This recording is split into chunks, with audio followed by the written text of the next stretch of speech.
آج کی تاریخ کے اندر بھی لوگ یزید کی حمایت کا دم بھرتے ہیں۔ یزید استعارہ ہے ظلم و جبر کا، جور و زیادتی کا۔ کس طرح کوئی یزید کے ساتھ کھڑا ہو سکتا ہے؟ جس کے ساتھ کوئی کھڑا ہو اس کو کچھ تو اس کے اندر نظر آنا چاہیے۔ اور پھر مجھے بتائیے کہ ایک طرف امام حسین ہوں، ایک طرف یزید کھڑا ہے جس پہ پوری تاریخ کی گواہیاں ہیں کہ وہ شرابی تھا، وہ بندروں کے ساتھ کھیلتا تھا، اس کی پرورش ایک عیسائی قبیلے میں ہوئی، اس کی ماں کو طلاق دے دی تھی حضرت امیر معاویہ رضی اللہ تعالیٰ عنہ نے، اور جا کے ایک قبائلی علاقے میں اپنی ماں میسون کے ساتھ اپنے نانا بہدل کی تربیت کے اندر اس نے شب و روز گزارے ہیں اور پروان چڑھا ہے۔ ایک وہ ہے، اور دوسری طرف جس نے حضور کا لعاب لیا، حضور کے کندھوں پہ کھیلا، آغوش میں پرورش پائی، حضور علیہ السلام کے کندھوں پہ سوار ہوا، حضور سجدے میں ہیں تو حالت سجدہ میں حضور کی پشت پہ بیٹھا، حضور علیہ السلام کی قربت کا نور پایا، جس کے گھر کا دروازہ مسجد نبوی کے اندر کھلتا تھا، وہ حسین ہے۔ اور پھر حضور نے خبر کیا دی؟ حسن اور حسین جنتی جوانوں کے سردار ہیں، سیدہ شباب اہل الجنہ۔ ایک طرف وہ کھڑا ہے جس کو حضور کی زبان سے جنتی جوانوں کا سردار کہا گیا، اور دوسری طرف ایک ایسا شخص کہ جس کی زندگی گناہوں سے، بدکاریوں سے، شریعت کی خلاف ورزیوں سے، جور و جبر، ظلم اور زیادتیوں سے بھری پڑی ہے۔ دوسری جانب وہ کھڑا ہے، میں تو نہیں موازنہ کرتا، موازنہ ہے ہی نہیں، چے نسبت خاک را بعالم پاک، کہاں حسین ابن علی اور کہاں یہ ناپاک شخص۔ اب اگر کوئی یزید کے لیے نرم گوشہ رکھتا ہے تو 100 بار رکھے۔ کند ہم جنس با ہم جنس پرواز، کبوتر با کبوتر باز با باز۔ اب اس کا میلان اگر یزید کی طرف ہے تو ظاہر ہے گندگی کا کیڑا کدھر جائے گا؟ گندگی کا کیڑا پھولوں کی طرف تو نہیں آ سکتا، اس لیے جس کی جو جنس ہوگی اس کو وہیں قرار ملے گا۔ میں کہتا ہوں تمہیں یزید مبارک، ہمیں حسین ابن علی مبارک۔ اللہ اکبر۔ اللہ نے حسین ابن علی کو جو عظمتیں عطا فرمائی ہیں، جو رفعتیں عطا فرمائی ہیں، جو شان عطا فرمائی، تو ہمارے لیے اتنا کافی ہے کہ حضور نے فرمایا کہ وہ جنتی جوانوں کے سردار ہیں۔ یہ معال کار ہے، یہ انجام کار ہے، یہ حضور نے ان کے معاد کو بیان کیا۔ مجھے بتاؤ، جو باطل پر لڑے اور بغاوت کرے اور عدول کرے اور وہ جنتی جوانوں کا سردار بن جائے، ایسا تو ممکن نہیں ہے۔ یہ بات ذہن میں رکھو، جنت کی سرداری اسے ملے گی جو کرائیٹیریا پہ پورا اترے گا۔ یہ رب کا نظام ہے۔ جو جنتیوں کا سردار ہے اس کے سجدے دیکھو، اس کا رکوع دیکھو، اس کا قیام دیکھو، اس کی عبادتیں دیکھو۔ کسی نے کہا کہ حسین ابن علی نے شہزادوں کی طرح زندگی گزاری اور کربلا میں آ کے شہید ہو گئے۔ او میاں تم بھول گئے ہو، 26 ہجری میں کون تھا جس نے طرابلس کی جنگ لڑی تھی؟ 30 ہجری میں جنگ جرجان کے لیے کون گیا تھا؟ کون تھا جو میمنہ اور میسرہ پہ اپنے بھائی کے ساتھ کھڑا ہوتا رہا؟ تاریخ سے تم نے کبھی پردہ اٹھا کے دیکھا ہی نہیں۔ یہ حسین صرف مسلح پہ بیٹھا نظر نہیں آئے گا، یہ کئی جنگوں کے اندر کھڑا نظر آئے گا۔ حسین ابن علی نے جنگیں بھی لڑی ہیں اور سجدے بھی کیے ہیں، اور جو سجدہ حسین نے کیا آج تک کوئی کر ہی نہیں سکا ہے۔ اللہ اکبر۔ حسین ابن علی نے سجدہ کیا ہے اور حالت سجدہ میں ان کا سر دست قاتل نے کاٹا ہے۔ ہمارے لیے باعث فخر ہے کہ ہم حسین ابن علی کے ماننے والے ہیں، اور قیامت کے دن حسین ابن علی کے جھنڈے کے سائے تلے ہوں گے۔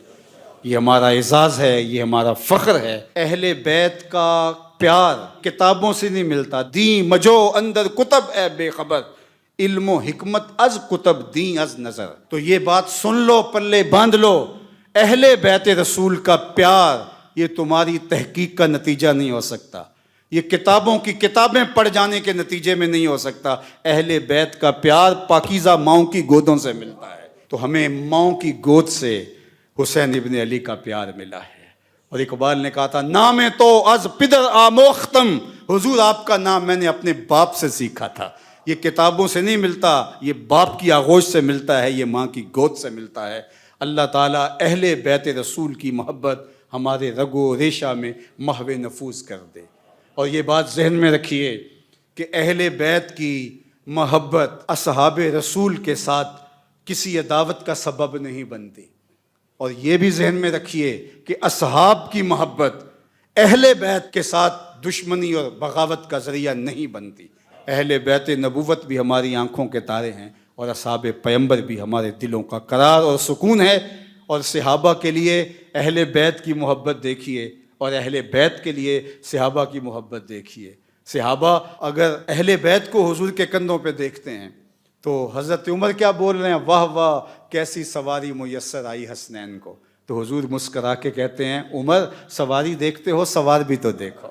اللہ اکبر۔ اور ادھر حضرت امام باقر سے پوچھا جاتا ہے سیدنا صدیق اکبر اور حضرت سیدنا عمر کے بارے میں، تو وہ بولتے ہما امامان عادلان کانا علی الحق و ماتا علی الحق۔ وہ امام تھے، حق پہ قائم رہے، ان کا انتقال بھی حق پہ ہی ہوا ہے۔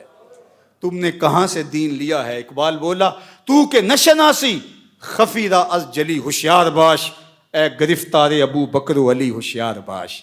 کہا یہ تیرے ساتھ ایک دھندا کیا گیا ہے کہ دو کو الگ الگ، جو حضور علیہ الصلوۃ والسلام کے سینے سے پھوٹتی ہوئی ضیائیں تھیں، مشکات نبوت کا نور تھی، حضور کی تربیت کا عکس تھے، ایک حضور کا خون ہے، ایک حضور کی تربیت کا رنگ ہے، ان دونوں کو الگ الگ خانوں میں بانٹ دیا گیا، اور یہ امت کو تقسیم کرنے کا ایک مکروہ دھندا تھا۔ تو کہ نشناسی خفیرہ از جلی ہوشیار باش، اے گرفتار ابو بکر و علی ہوشیار باش۔ تو حضرت علامہ ابن منظور افریقی علیہ رحمہ فرماتے ہیں کہ یہ مفہوم ہے صلاۃ کا۔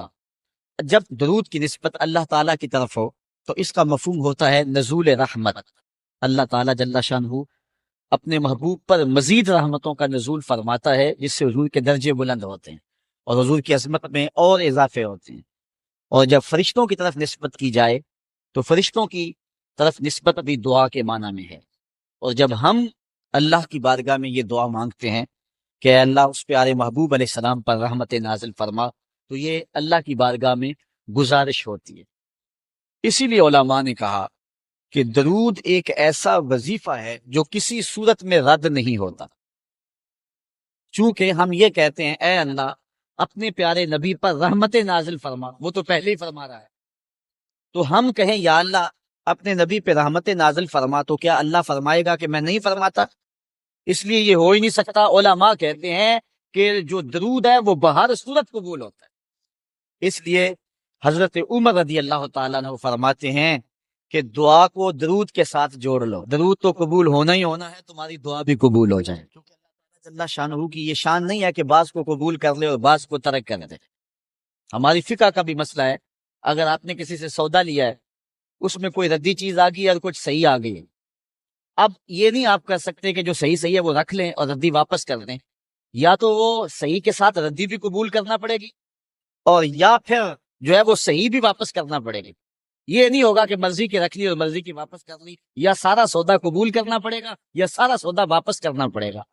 تو اللہ تعالیٰ جل شانہ کے حضور جب درود کے ساتھ دعا مانگی جائے تو پھر اللہ تعالیٰ جل شانہ اس دعا کو چھانٹ کے الگ نہیں کرتا کہ میں نے یہ نہیں قبول کرنی۔ درود کے ساتھ جو مانگی ہوئی دعا ہے اللہ وہ بھی مستجاب فرما لیتا ہے، وہ بھی قبول فرما لے۔ درود پاک وہ بابرکت عمل ہے کہ جو اہل ایمان کو تعلیم دیا گیا۔ علماء نے لکھا کہ زندگی میں ایک مرتبہ درود شریف پڑھنا فرض ہے، اور جب حضور علیہ السلام کا نام لیا جائے اس وقت درود پڑھنا واجب ہے۔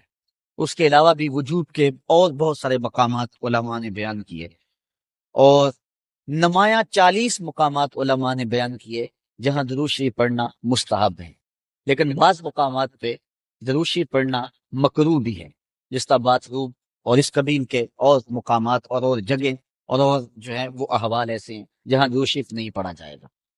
باقی درود شریف وہ بابرکت وظیفہ ہے، وہ مقبول بارگاہ عمل ہے کہ جس کو جتنی بار مرضی پڑھو، ایک تو طبیعت میں اکتاہٹ نہیں ہوتی، انسان تھکتا نہیں، اور دوسرا اس عمل کی برکتیں اتنی ہیں، اس کا ثواب اتنا ہے کہ حضور نبی رحمت صلی اللہ علیہ وسلم کا فرمان حضرت ابو ہریرہ رضی اللہ تعالی عنہ سے سماعت کر لیجئے کہ حضور علیہ السلام نے ارشاد فرمایا من صلی علیہ صلاۃ واحدۃ صلی اللہ علیہ عشرا، جو میرے اوپر ایک مرتبہ درود پڑھتا ہے اللہ تعالیٰ اس پہ 10 رحمتوں کا نزول فرماتا۔ یہ اس بابرکت وظیفے کا نتیجہ ہے جو بندہ مومن کو نصیب کر دیا جاتا ہے۔ دوسری روایت حضرت انس بن مالک رضی اللہ تعالی عنہ سے مروی ہے ان النبی صلی اللہ علیہ وسلم قال من ذکرت عنده فلیصلی علی ومن صلی علی مرۃ صلی اللہ علیہ بها عشرا۔ حضور نے فرمایا کہ جس شخص کے سامنے میرا ذکر کیا جائے اس کو میرے پہ درود پڑھنا چاہیے، اس لیے کہ جس نے میرے اوپر ایک مرتبہ درود پڑھا اللہ تعالیٰ اس پہ 10 رحمتیں نازل فرماتا۔ علماء نے ایک بڑی خوبصورت بات لکھی، وہ کہتے ہیں کہ اصل درود پڑھ کر کے اپنے لیے رحمتیں طلب کرنا ہوتا ہے کہ مصطفیٰ کریم علیہ الصلوۃ والسلام ہمارے درود کے محتاج ہے۔ بندہ کہ میں درود پڑھ رہا ہوں، جب ہم نہیں تھے اس وقت بھی مصطفیٰ پہ درود پڑھا جا رہا، جب کائنات کو خلق وجود بھی نہیں دیا گیا تھا مصطفیٰ پہ درود اس وقت بھی پڑھا جا رہا تھا۔ تو یہ ہم اپنی سعادت مندی حاصل کریں۔ اس کی مثال یہ ہے کہ جو مانگنے والے ہیں وہ 2 طرح کے ہوتے ہیں،